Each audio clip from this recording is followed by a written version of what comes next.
Thanks, Renee. It began simply enough for author Jan Karen. She wrote short stories about a small-town minister, Father Timothy Kavanaugh, and his dog Barnabas, for a weekly newspaper in a small town in North Carolina. Well, these stories later became the basis for the Mitford Years novels, and now she has written the last novel in her wildly popular series. It's called Light from Heaven. Jan Karen, good morning. Good morning, What a Hannah. pleasure to meet you. I think I told you this a few minutes ago, but you really got me through all of my pregnancies.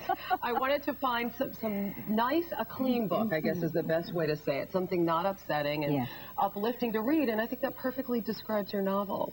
They're hard to find, Hannah. There's nothing really like them on the bestseller list. Your books shoot to #1, but they've never been endorsed by Oprah. They've never been reviewed by the New York Times, and yet you've sold tens of millions of copies. Why do you think it is? I think people really have been wanting a decent, clean read, something that wouldn't frighten them to death as they read at night. People, in fact, say to me, "Oh, Miss Karen, I just love your books. They put me to sleep at night." And I just say, "Thank you very much."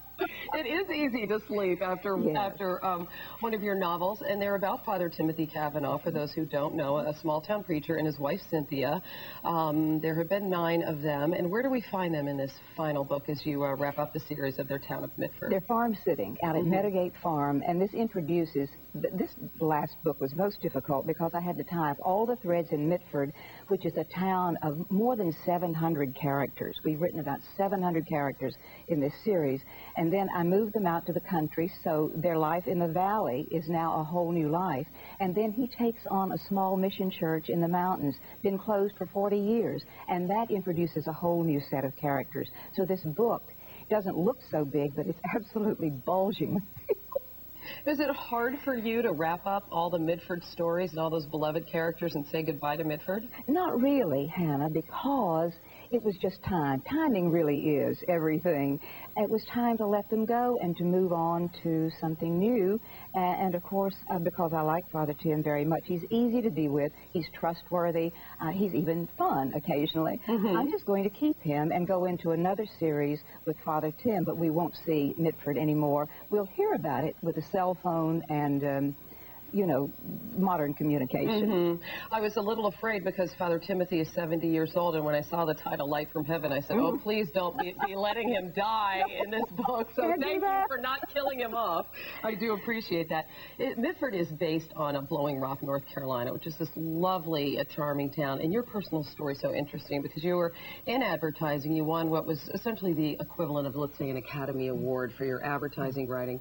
Took your prize money, quit your job, and pursued your dream to be a writer. Moved to this little town in North Carolina. I mean, that was a real act of faith on your part, wasn't it? Well, it was an act of faith. I'd prayed for 2 years that God would show me just definitively whether he wanted me to step out and write books, which I thought he had wanted me to do since I was 10 years old. Did he want me to do that really, or just hang in there and not really live my dream?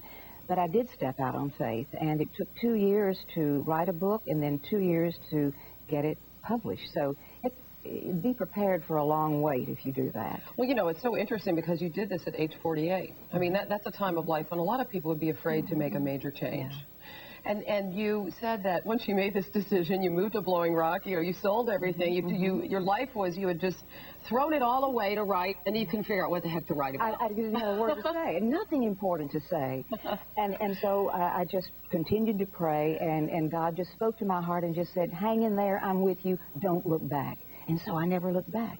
And one night lying in bed, I had this image, a very simple mental image of a priest walking down a village street, and that's all it was. But I got up, I felt inspired. I got up and started to write. And the first thing you know, I had a chapter. And I took it to the editor of the small town newspaper, and I said, what do you think this is? He said, I don't know, but I like it. Let's print it. And 9 books in 10 years, which is just amazing.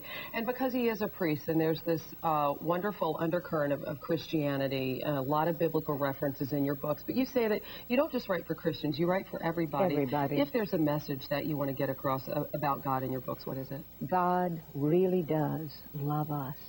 He really does want the best for us. Lovely. And on that note, I think we'll end. Jan Karen, thanks for all your good work. So many have enjoyed it. Thanks. We'll be right back. You're watching The Early Show on CBS.